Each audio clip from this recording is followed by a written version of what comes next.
Hello everyone, my self Mayur Singh. Friends, आज हम लोग 3 डायमेंशन के ऑब्जेक्टिव क्वेश्चन करने जा रहे हैं। तो फ्रेंड्स, हमारे पास पहला क्वेश्चन लिखा है, what is the value of sine square alpha, sign square beta, sign square gamma की वैल्यू क्या होगी। तो देखिए, बहुत बार कराया हुआ क्वेश्चन है। ये दोनों क्वेश्चन मैंने साथ में लिखे हुए हैं। तो देखिए, cos square alpha plus cos square beta plus cos square gamma, ये क्या होता है, डायरेक्शन कोसाइंस का होल ऑफ स्क्वायर होता है। और इसकी वैल्यू कितनी होती है, 1 होती है। क्लियर है। तो सिमिलरली इसकी वैल्यू तो 1 हो गई हमारे पास। लेकिन जब हम इसको साइन में कन्वर्ट करते हैं तो 1 माइनस क्या होता है भाई, कॉस स्क्वायर को क्या लिख सकते हैं, 1 माइनस साइन स्क्वायर लिख सकते हैं। तो लिख देते हैं 1 minus sine square, 1 minus sign square alpha, और फिर 1 माइनस साइन स्क्वायर बीटा, और फिर 1 माइनस साइन स्क्वायर गामा। ये वैल्यू 1 के बराबर है। अब देखिए, ये देखिए 1 2 3 में से 1 गया तो 2 बचेगा, और सारी क्वांटिटीज़ को हम उस तरफ ले जाएंगे तो क्या बचेगा, sign square alpha plus sine square beta plus sine square gamma की वैल्यू। तो ये वैल्यू कितनी आ जाएगी, 2 आ जाएगी। क्लियर है फ्रेंड्स। फिर नेक्स्ट क्वेश्चन देखते हैं हम लोग क्या हो सकता है हमारे पास। अब देखिए, हमसे बोलता है cos two alpha cos two beta cos two gamma की वैल्यू चाहिए हमें। ठीक है। तो इसको भी हम लोग कर सकते हैं भाई। क्या होता है, 1 माइनस 2 साइन स्क्वायर अल्फा, या फिर हम लोग याद रखें 2 कॉस स्क्वायर अल्फा माइनस 1 वाला फार्मूला लगा दें। तो जब ये फार्मूला लगाएंगे तो क्या हो जाएगा, 2 कॉस स्क्वायर अल्फा करके हमारे पास कितने टर्म आएंगे, cos square beta plus cos square gamma, और ऐसे -3 आ जाएगा। इसकी वैल्यू तो 1 होती है, ये 2 माइनस 3 दैट विल बी -1 आ जाएगा। ठीक है। तो इसका आंसर कितना आएगा, -1 होगा। आप चाहे ये 3 याद कर लीजिए, क्योंकि इनका पूछा जाना बहुत ज़्यादा ज़रूरी है, बहुत ज़्यादा पूछे जाते हैं। ठीक। फिर अगला बोल रहा है, what is the angle between the this plane, दो प्लेन्स के बीच का एंगल का फॉर्मूला होता है हमारे पास। क्या होता था, cos theta equal to A1 A2 plus B1 B2 plus C1 C2 under root क्या होता था, A1 square B1 square C1 square under root A2 square B2 square और C2 स्क्वायर होता था। ठीक। इसी फॉर्मूले का इस्तेमाल करेंगे। अब A1 B1 क्या है, ये कोफिशिएंट जो होते थे A1 B1 C1 होते हैं, A2 B2 C2 होते हैं। जब इनका यूज़ करेंगे तो A1 2 है और A2 1 है, तो 2 इंटू 1 प्लस यहाँ पे 1 इंटू -1 प्लस 2 इंटू 1 अपॉन में अंडर रूट। देखिए 2 का स्क्वायर करेंगे तो 4 प्लस 1 प्लस 4 बचेगा। ठीक है। ये B2 है 2, ये 1.2 ऐसे लिखना चाहिए था। ठीक। तो यहाँ पे 1 बचेगा। फिर यहाँ पे देखेंगे 1 प्लस 1 प्लस 4 बचेगा। अब इसका स्क्वायर करेंगे तो यानी ऊपर हमारे पास आ जाएगा 3, नीचे आएगा 6, तो 1/2। कॉस थीटा 1/2 कब होता है, 60 डिग्री पे होता है। ठीक है। तो प्रॉपरली ये फॉर्मूले को याद कर लीजिए। मैं नीचे लिख के भी दिखा देता हूँ क्या होता है। कॉस थीटा क्या होता था, A1 A2 B1 B2 C1 C2 under root A1 square plus B1 square plus C1 square under root A2 square plus B2 square plus C2 square. कब, जब A1x plus B1y plus C1z equal to D1 पहला plane हो, और दूसरा plane क्या हो, A2x plus B2y plus C2 equal to D2 दूसरा plane हो। ठीक है। तो उसके बीच का एंगल ये है। फिर क्या बोल रहा है, the equation of plane passing through this point, इस पॉइंट से जा रही है और पैरेलल है इस प्लेन के। तो इस केस में क्या होता था, इक्वेशन आती थी जो भी पैरेलल होती है। जैसे मान लीजिए हमारे कोई लाइन प्लेन है AX plus BY plus CZ plus D बराबर 0, हमें इसी के पैरेलल चाहिए। तो AX plus BY plus CZ plus lambda equal to 0 होता था। ठीक है। ये वाले जो डायरेक्शन रेशियो होते थे ना, सेम रहते थे। तो इसका मतलब यहाँ पे भी सेम रहने वाले हैं। तो किसमें ये देखिए सिमिलर कहाँ पे, इन 1 2 3 इसमें सिमिलर नहीं, इसको पहले काट देते हैं। फिर बोल रहा है इस पॉइंट से होकर जा रहा है, तो ये पॉइंट तो पक्का सेटिस्फाई करेंगे ना। तो जरा हम इसकी वैल्यू निकाल लेते हैं। तो जब ये पॉइंट रखेंगे 3, फिर -8, फिर -10, तो यानी क्या होगा, -11 होगा। ठीक है। तो -11 इसकी वैल्यू आ रही है, तो +11 करेंगे तो 0 हो जाएगा। ये इसको सेटिस्फाई कर रहा है, इसको सेटिस्फाई नहीं कर रहा है, इसको सेटिस्फाई नहीं कर रहा है। तो सेटिस्फाई तो करेगा ही ना। पॉइंट जो होंगे वो ऑब्वियसली बात है प्लेन पे होंगे, इस प्लेन पे होंगे। तो इस प्लेन को सेटिस्फाई कर रहा है, तो ये क्या हो जाएगा, हमारा इक्वेशन ऑफ प्लेन हो जाएगी। क्लियर है। आपको बहुत ज़्यादा नहीं, देखिए इक्वेशन में, क्वेश्चन में, ऑब्जेक्टिव क्वेश्चन में बहुत सारे हिंट दिए होते हैं। इसमें क्या दे रखा था, हिंट ये दे रखा था, और दूसरा हिंट ये दे रखा था। तो पहले हिंट से हमने ये निकाला, दूसरे हिंट से हमने सेटिस्फाई करके निकाल लिया। हमें नहीं पता, नहीं मतलब हमें कोई कॉन्सेप्ट हमें नहीं सीखना। ठीक है। ऑब्जेक्टिव करना अलग बात है, सब्जेक्टिव करना अलग बात है। ठीक है। फिर नेक्स्ट क्वेश्चन देखते हैं हम लोग। फिर नेक्स्ट क्वेश्चन बोल रहा है, the coordinate of the point of intersection this line and this plane. अब देखिए करने का तरीका तो उसका बहुत अलग है, डिफरेंट है, बट यहाँ पे देखिए दो बातें दे रखी है, एक लाइन दे रखी है और एक प्लेन दे रखा है। तो हमें देखना है कि जो पॉइंट ऑफ इंटरसेक्शन, तो प्लेन और लाइन का पॉइंट ऑफ इंटरसेक्शन अगर ढूंढेंगे तो वो पॉइंट लाइन को भी सेटिस्फाई करेगा, प्लेन को भी सेटिस्फाई करेगा। तो ढूंढ लेते कौन सा हो जाएगा। तो पहली बात देखिए यहाँ 7 लिखा हुआ है, ठीक। अब देखिए हम लोग को यहाँ पे देखिए पहला पॉइंट अगर हम रखेंगे तो कितना हो जाएगा। पहला पॉइंट रखने पे हमें प्लेन पे रखते हैं, 4 + 1 - 7 = 7 नहीं आता, इक्वल नहीं आ रहा, तो इसका मतलब ये तो हो ही नहीं सकता। फिर 14 - 1 + 2 = 7, ये भी नहीं पॉसिबल है। फिर हमने रखा 1, यानी 1 जब एक्स रखेंगे तो 2 बचेगा। फिर -2 + 7 = 7, हाँ ये इसकी पॉसिबिलिटी है, ठीक। फिर इस दूसरे को रख के देखते थे तो कितना बचेगा, 4 - 14 + 1 = 7, ये भी नहीं आएगा। तो पहली बात तो हम डायरेक्ट यहीं पे टिक लगा देते हैं, क्यों, क्योंकि आंसर तो एक ही होना है ना, एक से ज़्यादा आंसर तो पॉसिबल है नहीं, तो यही आंसर हमारा हो गया। क्लियर है, हमें निकालने की भी ज़रूरत नहीं पड़ी, कुछ भी कोई मेथड सीखने की ज़रूरत नहीं, कुछ नहीं, ठीक। और अगर देखते इसी पॉइंट को लाइन में रख के देखें, देखिए हमने क्या रखा यहाँ पे 1 - 2 - 1, फिर क्या हो जाएगा -2 + 3/1, फिर क्या हो जाएगा 7 - 1/6। तो देखिए ये क्या हो रहा है, -1/1, यहाँ पे देखिए क्या मिल रहा है 1/1 और 6/6। देखिए क्वेश्चन को भी सेटिस्फाई कर, लाइन को भी सेटिस्फाई कर रहा है। तो option number C is the correct answer. Clear है। फिर क्या बोल रहा है, the locus of point for which x = 0। हमें चाहिए the locus of point for which x = 0, हमें वो पॉइंट चाहिए जहाँ पे x 0 होगा। तो देखिए यहाँ पे हमारे पास ये 3 प्लेन बने हुए हैं, ठीक। ये 3 प्लेन, इसको मैंने XY प्लेन बोला, इसको मैंने ZX प्लेन बोला, इसको मैंने ZY प्लेन बोला। तो जब XY प्लेन पे रहेंगे तो Z 0 रहता है, जब ZX प्लेन पे रहेंगे Y 0 रहता है, जब YZ प्लेन पे रहेंगे तो हमारे पास X 0 रहता है। तो YZ प्लेन पे हमारा X 0 रहेगा। अब क्या चाहिए, distance of the point from this point. तो देखिए कोई भी प्लेन हो AX + BY + CZ = 0 या +D = 0, ऐसा कोई प्लेन दे रखा हो तो इसकी डिस्टेंस का फॉर्मूला क्या होता है, D = किसी भी पॉइंट किससे, x1 y1 z1 पॉइंट से डिस्टेंस का फॉर्मूला क्या होता है, ax1 + by1 + cz1 + d √ क्या होता है, a² + b² + c², ठीक। तो हम लोग भी यहाँ पे डिस्टेंस लगा देते हैं, डिस्टेंस फार्मूला। तो 3x1 की जगह पे 2 आ जाएगा, -6 3 हो गया, +2 4 हो गया, +11 √ यहाँ पे कितना आएगा 3² + -6² + 2²। जब इसको देखेंगे तो कितना बचेगा हमारे पास, ऊपर देखिए, ऊपर कैलकुलेट करते हैं तो ऊपर बच रहा है हमारे पास 7, नीचे भी 7 आ रहा है, 7 कितना हो जाएगा, 1 हो जाएगा। तो it means none of these, क्योंकि यहाँ पे 1 तो कोई डिस्टेंस है नहीं, 1 आया आंसर, तो नन ऑफ दीज आंसर हो गया मेरे पास, ठीक है। अब क्या बोल रहा है, the perpendicular distance between 6, 7, 8 and the XY plane.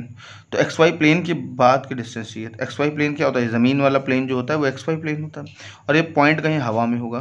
तो इस पॉइंट से यहाँ पे देखें, इस पे 6, 7, 8 है, और ये वाला पॉइंट जो है ये A होगा। सपोज ये 6, 7 इस पे, तो Z 0 होगा।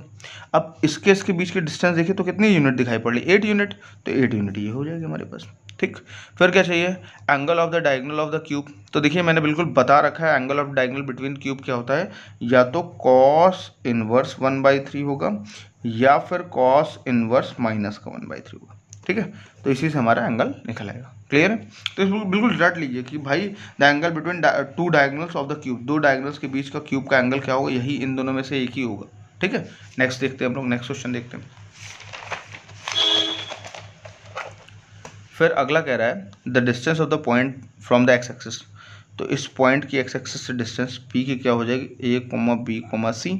और एक्स एक्सिस पे अगर हम पॉइंट देखें तो ऑब्वियस सी बात है y और z तो 0 होंगे, तो a, कितना बचेगा, b, 0, बचेगा, है ना। तो यानी अगर हम इन दोनों पॉइंट के बीच के डिस्टेंस फार्मूला लगाएं तो 0² + b² + c², तो ये c हो जाएगा हमारे पास। क्लियर। तो ये हमारे पास c हो गया, ठीक। फिर क्या बोल रहा है, for every point P(x, y, z) on the XY plane. XY plane पे z तो ऑलवेज क्या होता है, 0 होता है, ठीक है। फिर क्या बोल रहा है, the line this is parallel to. अब देखिए किस प्लेन के पैरेलल होगी। देखिए जब कोई प्लेन होता है ना तो उस पर एक नॉर्मल परपेंडिकुलर होता है, ठीक। जो वही नॉर्मल के डायरेक्शन रेशियो जो होते हैं ना वो ये AB होते हैं, ठीक, ये ए बी सी, ये जो कोफिशिएंट होता है वही नॉर्मल के डायरेक्शन रेशियो होते हैं। अब ये इस पे नॉर्मल, इस पे परपेंडिकुलर है, तो इसका मतलब लाइन अगर पैरेलल कोई हम ड्रॉ कर रहे हैं तो इस लाइन पे भी तो ये परपेंडिकुलर होगा। इट मीन्स लाइंस के जो डायरेक्शन रेशियो कौन से होते हैं, 3, 4 और 5, 3, 4 एंड 5, जिसके साथ परपेंडिकुलर कंडीशन सेटिस्फाई कर जाएंगे। कौन सी होती है perpendicular condition, A1 A2 B1 B2 C1 C2 equal to 0। ये परपेंडिकुलर, या L1 L2 M1 M2 और N1 N2 इक्वल टू 0, इस कंडीशन को जो लोग सेटिस्फाई कर जाएंगे वही कंडीशन हमारे पास हो, वही हमारे पास क्या होंगे, हमारे पास प्लेन होगा या फिर लाइन होगी। तो अब देखते हैं किसके साथ, अगर हम देखें 6 हो जाएगा यहाँ पे, देखिए पहले 3 2 6 प्लस 12 प्लस 20, ये तो 0 नहीं ला रहा। अगर इस वैल्यू को टोटल करें, इस A1 A2, ये देखिए ये A1, ये A1 B1 C1, इसको A2 B2 C2 ले लिया तो नहीं ला रहा। फिर इसकी बात करेंगे तो यानी 3 2 6 हो जाएगा, फिर 4 बचा -10, ये ला दे रहा, और ये ला रहा तो ऑब्वियस सी बात अकेला ही होगा, और कोई तो हो ही नहीं सकता, बिल्कुल नहीं हो सकता। ध्यान रखिए, क्यों, क्योंकि आंसर तो एक ही आना ना, एक से ज़्यादा आंसर नहीं आना, मैं टिक करके आगे बढ़ गया, और कुछ करने की ज़रूरत भी नहीं है।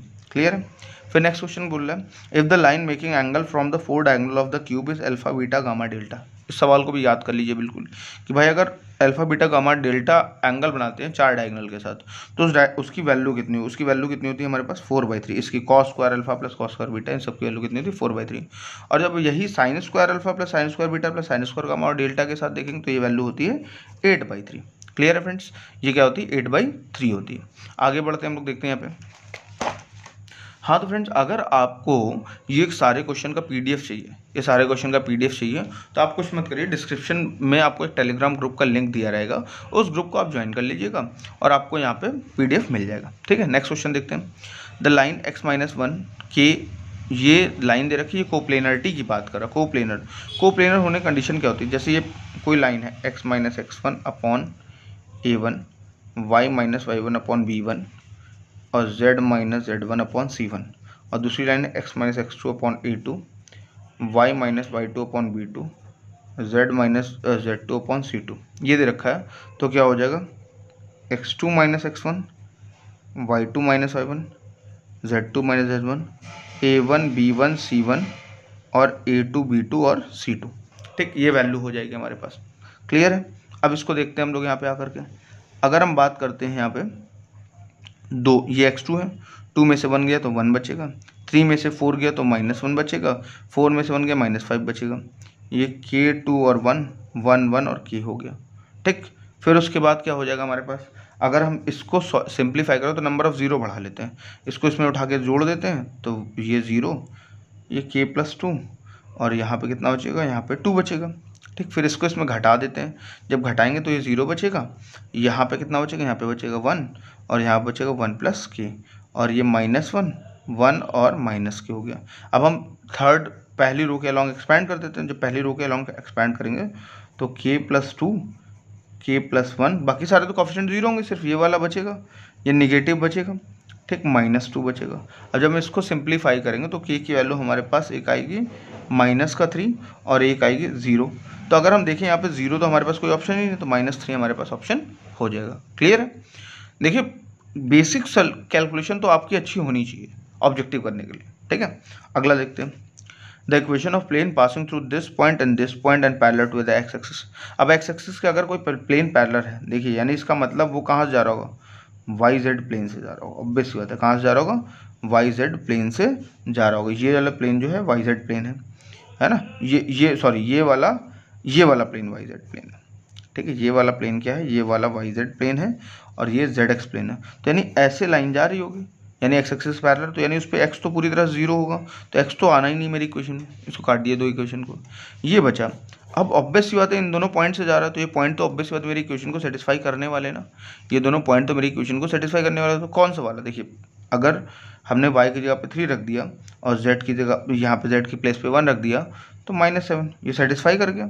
ठीक, क्या देखते हैं क्या इसमें सेटिस्फाई कर रहा है, क्या इसमें तो सेटिस्फाई नहीं, इसमें तो 3 -1 -2, तो ये भी इसको भी सेटिस्फाई कर रहा है ये वाला पॉइंट।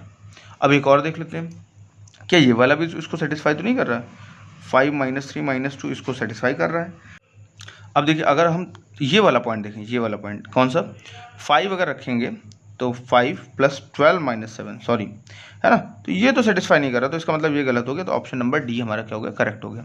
ठीक है, फिर नेक्स्ट क्वेश्चन देख रहे हैं, the foot of perpendicular from this point on this line, यानी कि एक फिक्स पॉइंट है, उससे फुट ऑफ परपेंडिकुलर चाहिए, तो फुट ऑफ परपेंडिकुलर मतलब एक डेफिनेट फिक्स पॉइंट चाहिए, तो ऑब्वियस सी बात है वो पॉइंट तो लाइन पे होगा, और लाइन को कौन से पॉइंट सेटिस्फाई कर रहे हैं वो देख लेते हैं। अब देखिए हमें चाहिए x + 3/5 चाहिए ना, यानी x की वैल्यू ऐसी क्या रख दें, देखिए यहाँ पे -2 रखेंगे तो 5/5 तो नहीं बनने वाला। ठीक है, अगर हम देखें यहाँ पे हम लोग रख के देख लें, तो फिर 2 रखते हैं तो कितना बचेगा हमारे पास, 2 रखने पे 5/5 बन सकता है, तो यानी ये हो सकता है, 3 रखने पे 6/5 बनना है, मतलब ये दोनों तो पॉसिबल नहीं।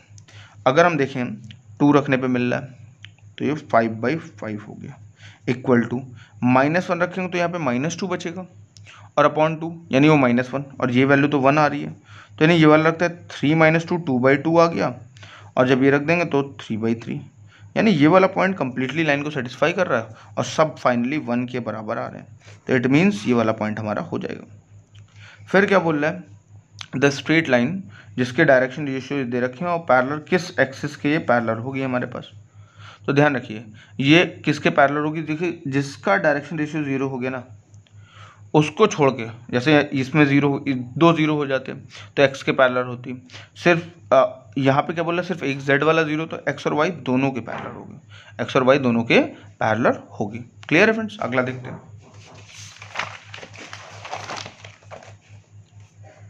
फिर नेक्स्ट क्वेश्चन क्या बोल रहा है, the equation of plane passing through this point and the containing the line this. देखिए इक्वेशन, क्वेश्चन के अंदर 3 हिंट दे रखे हैं, पहला इस पॉइंट से पास होती है, दूसरा इन पॉइंट्स को भी अपने पास रखती है, तो ऐसे कोई इक्वेशन ढूंढ लेते हैं हम लोग जो सारी कंडीशन को अपनी फुलफिल करती हो। अगर देखें हम यहाँ पे सबसे पहले सबसे आसान कंडीशन तो यही ना, 1 1 रख के देखते हैं, तो यहाँ पे 1 रखेंगे तो यहाँ पे 1 + 2 - 3 + 4, तो ये कितना बचेगा हमारे पास, ये देखिए 4 = 0, ये तो पॉसिबल ही नहीं। फिर रखते 3 - 4 + 1, ये शायद हो सकता है, क्योंकि ये देखिए ये 0 के बराबर आ रहा हो, शायद हो सकता है। यहाँ पे 5 + 2 3 - 17 = 0, ये तो किसी भी हालत में नहीं हो सकता। यहाँ पे कितना है, 1 - 3 - 6 + 8 -8 + 8 = 0, ये शायद हो सकता है। अब दूसरा कंडीशन ये देखिए, ये रख देते हैं, तो दूसरी कंडीशन जैसे रखेंगे तो क्या हो जाएगा, 3 + 4 + 1 = 0, ये तो पॉसिबल नहीं है। अगर हम इसको रख के देखेंगे तो 1 + 3 - 12 + 8, तो 8 4 12 - 12, ये पॉसिबल है, तो डी वाला ऑप्शन हो गया। पॉइंट सेटिस्फाई कर दिया हमने, निकाल दिया प्लेन को।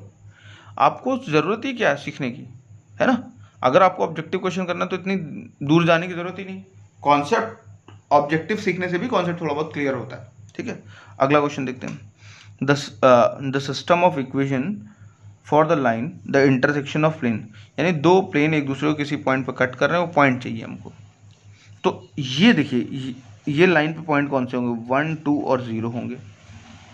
ये जो लाइन है 1 2 और 0 से जा रही है, 1 2 और 0 से जा रही है, ये वाली लाइन जो है -1 और 2 और 0 से जा रही है। ये -1 कहाँ से आया, क्योंकि हमारे पास जो फॉर्मेट होता है वो ये होता है x - x1 का। ये वाली लाइन 1 - 2 और 0 से जा रही है, ये वाली लाइन -1 - 2 और 0 से जा रही है, यानी ये पॉइंट तो ऑब्वियस ही होता है मेरे प्लेन को सेटिस्फाई करने वाले हैं। प्लेन्स को जैसे मैंने पहला पॉइंट रखा तो 1 4 प्लस इसमें देखते हैं, पहला पॉइंट रखा तो क्या हो जाएगा, 4 + 8 - 0 = 12, 12 = 12, सही है। ये वाला रखेंगे तो ये तो सेटिस्फाई नहीं करने वाला, फिर ये वाला रखेंगे तो ये भी सेटिस्फाई नहीं करने वाला, ये वाला रखेंगे तो ये भी सेटिस्फाई नहीं करने वाला, तो option number A is the correct answer. ज़रूरी नहीं दूसरे को चेक करने की किसी और, क्योंकि एक ही आंसर तो करेक्ट होना है, एक से ज़्यादा कहाँ करेक्ट हो सकता है। फिर क्या बोल रहे हैं, the line this and this are perpendicular to each other, parallel to each other, इतना इतना था। लाइन और प्लेन के बीच का एंगल का जो फॉर्मूला होता था वो क्या होता था, sin theta b.n magnitude of b और मैग्नीट्यूड ऑफ n का। ठीक, बड़ा सिंपल सी बात है कि ये जो कॉफिशिएंट हो ना, इस बार sin थीटा, बाकी सारी कहानी वही तो cos थीटा वाली लगा दूँ, this into this coefficient 2 × 3 plus -6 × 2 plus 3 × 2 upon में अंडर रूट में 2 का स्क्वायर 4 प्लस 36 प्लस क्या बचेगा हमारे पास, यहाँ पे बचेगा करके दैट विल बी, यहाँ बच जाएगा हमारे पास 9, और फिर अपॉन में क्या कर दें, इसके 3 का स्क्वायर 9, 4 + 4। अब देखिए ऊपर 12 बच रहा है, इधर 12 12 टोटल मिला के 0, तो साइन थीटा इक्वल टू 0, तो थीटा कितना है 0 डिग्री। इट मीन्स दोनों के दोनों क्या होंगे, पैरेलल होंगे, या तो एक दूसरे के ऊपर लाई कर रहे होंगे, तो पैरेलल होंगे। ठीक है, तो ये सिंपल सा फॉर्मूला है। साइन थीटा ऐसे लिख सकते हैं कि क्या होता है, a1 a2 b1 b2 c1 c2 under root a1 square b1 square c1 square a2 square b2 square c2 square. जहाँ पे a1 a2 क्या ले लें, यहाँ पे लाइन ले लेते हैं, x - x1 upon a1, y - y1 upon b1, z - z1 upon c1, ये लाइन है। और प्लेन क्या हो जाएगा, a2x + b2y + c2x + d2 बराबर 0। ठीक है, तो ये हो जाएगा, ये लाइन और प्लेन के बीच का एंगल, ये लाइन और प्लेन के बीच का एंगल। क्लियर है, इस तरह से हमारा होता है। अगला देखते हैं हम लोग। नेक्स्ट क्वेश्चन बोल रहा है हमसे आकर के, the shortest distance between this and this line. ये थोड़ा सा लंबा क्वेश्चन है और ये बहुत इंपॉर्टेंट है, पूछा जाता है। देखिए बहुत आसान क्वेश्चन है। क्या बोल रहा है, हमें शॉर्टेस्ट डिस्टेंस चाहिए, तो हो सकता है दो लाइनें स्क्यू हों। स्क्यू लाइन होने का मतलब, जैसे आप एक रूम में समझिए, ये दीवार, एक दीवार है, ज़मीन पे एक लाइन पड़ी, एक दीवार पे लाइन पड़ी है, बस इसके बीच की डिस्टेंस निकालनी है हमें। ठीक है, तो ये स्क्यू कहलाता है। कुछ लोग कहते हैं नहीं, ये स्क्यू लाइन तो ऐसे ये जा करके कभी ना कभी तो कट जाएंगी, ऐसे स्क्यू बताते हैं, लेकिन नहीं, वो दीवार पे होगी, इस प्लेन में होगी, दो अलग अलग प्लेन में लाइन से। ठीक है, तो हमने दोनों से एक हमने ले लिया कि मान लीजिए एक जो इन दोनों को शॉर्टेस्ट है, यानी ऑब्वियस सी बात है परपेंडिकुलर डिस्टेंस होगी, तो हमने एक ऐसी लाइन ले ली जो दोनों के साथ परपेंडिकुलर हो, जिसके डायरेक्शन कोसाइंस कितने हो, LMN हो। तो डायरेक्शन कोसाइन LMN है, तो यानी 2L + 3M + 4N 0 होगा, प्लस 3L + 4M + 5N 0 होगा। अब हम एक काम करेंगे, L को हम छुपा लेंगे, हम क्रॉस मल्टीप्लिकेशन मेथड की बात करेंगे। यहाँ पे 3 4 4 5, फिर माइनस का M को छुपा लेंगे हम लोग। ठीक है, तो क्या बचेगा हमारे पास 2 3 4 5, फिर हम लोग किसको छुपा लेंगे, हम लोग यहाँ पे N को छुपा लेंगे, तो N में क्या बचेगा 2 3 3 4। अब इसको सॉल्व करते हैं, L अपॉन कितना बचेगा हमारे पास, ये 15 - 16 यानी माइनस का 1, ये माइनस का लिखा हुआ है तो कितना आ जाएगा -10 - 12 यानी प्लस का 2 बचेगा फाइनली यहाँ पे आकर के। N अपॉन कितना बचेगा हमारे पास, N अपॉन बचेगा हमारे पास 8 - 9 माइनस का 1 बचेगा। अब ध्यान रखिए, हम लोग क्या करते हैं, L² + M² + N² करते हैं अंडर रूट में।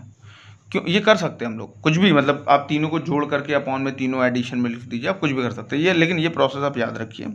तो 1 प्लस क्या हो जाएगा हमारे पास, 2 का स्क्वायर प्लस 1 का स्क्वायर, टोटल मिला के ये वैल्यू तो 1 होती है। तो L - 1 + M/2 N - 1, और ये कितना बचेगा 1/√6।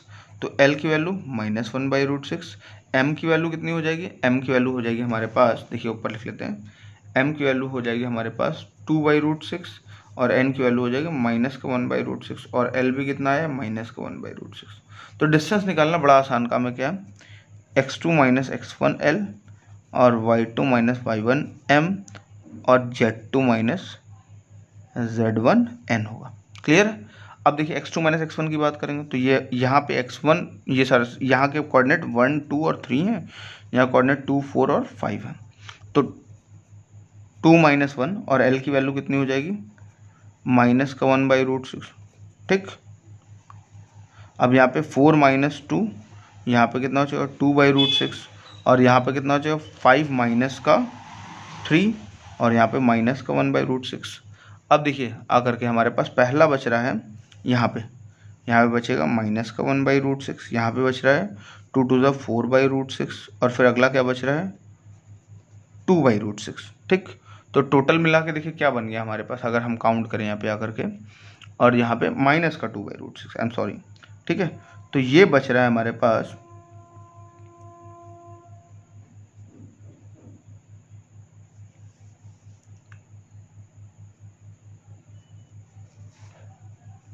ये बच रहा है हमारे पास 1/√6, तो 1/√6 इज द आंसर।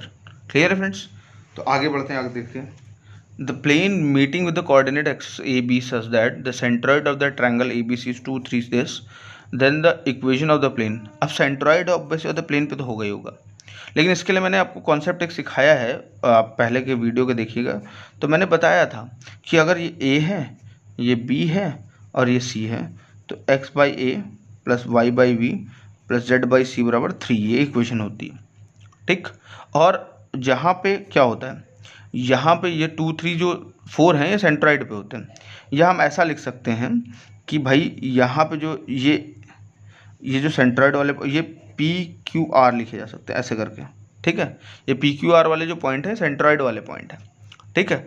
तो अब इनको कहेंगे, इनको कैसे कैसे देखिए समझिए, बहुत सिंपल सी बात है। ये ए है, ये 0,0 है, ये बी, ये 0,b,0 होगा, ये क्या होगा 0,0,c होगा, ठीक। और सेंट्रॉइड का पॉइंट पी क्यू आर हो, तो ऑब्वियस सी बात है a/3 b/3 c/3 equal to क्या हो जाएगा हमारे पास, एक ये पी क्यू आर की वैल्यू के बराबर होंगे। और इक्वेशन क्या होती है x अपॉन, अब ये देखिए a, b, c, ये क्या हो जाएगा 3p 3q 3r हो जाएंगे, ठीक। अब देखिए इक्वेशन क्या होती थी, प्लेन की x/a y/b plus z/c equal to 1 होती है। अब हम जब ये वैल्यू रखेंगे तो यही तो आएगा। और पी क्यू आर की वैल्यू कितनी 2 3 4 है, तो रख देते हैं 2 3 z/4 इक्वल टू 3 हो गया। अब एलसीएम कितना है, एलसीएम तो 12 आएगा उसका, 12 3 36, 36 कहाँ पे, बस ये रहा, यही हमारा ऑप्शन हो गया, ठीक है। मैं एलसीएम 12 लिया, 12 को उधर भेजा, 36 आ गया, ये ऑप्शन हो गया। तो ये याद करना बहुत अच्छी बात है, याद कर ले तो बहुत अच्छी बात है। आगे बढ़ते हैं। The equation of plane passing from this 2,2,1 and 9, this and perpendicular to this. तो पहली बार 2,2,1 से कौन सा प्लेन पास हो रहा है, बस इतना पता कर लो, अपना काम बन गया। तो अगर हम देखें यहाँ पे कितना आ जाएगा 6 + 8 + 5, तो ये तो नहीं जा रहा होगा। फिर यहाँ पे 6 + 8 - 5, ठीक है। अच्छा फिर यहाँ पे कितना 6 + 8 - 5, और यहाँ पे 6 + 8 + 5, तो ऑब्वियस बात है ये तो 8 के बराबर नहीं आ रहा, ये भी 8 के बराबर नहीं, एक ही मिल रहा, तो एक ही आंसर हो गया हमारे पास, ठीक है। तो देखिए यहाँ पे ज़्यादा सोचना नहीं है, बेसिक कॉन्सेप्ट याद रखिए, और आप इन क्वेश्चंस को कम से कम 2 बार देखिए, कम से कम 2 बार देखिए। मैंने आज सारे अच्छे क्वेश्चंस आपके लिए कराए हैं और बहुत आसानी से मैंने सॉल्व करा दिया। अगर आप इमेजिनेशन अच्छी रखेंगे तो आप इनको क्वेश्चंस को बहुत अच्छे से कर पाएंगे। तो फ्रेंड्स अगर आप इनका वीडियो लिंक चाहते हैं कि ये मतलब क्वेश्चंस का PDF चाहते हैं, तो प्लीज़ आप नीचे दिए गए टेलीग्राम चैनल को फॉलो कर लें, तो आपको मिल जाएगा, आपको पूरा PDF इसका मिल जाएगा।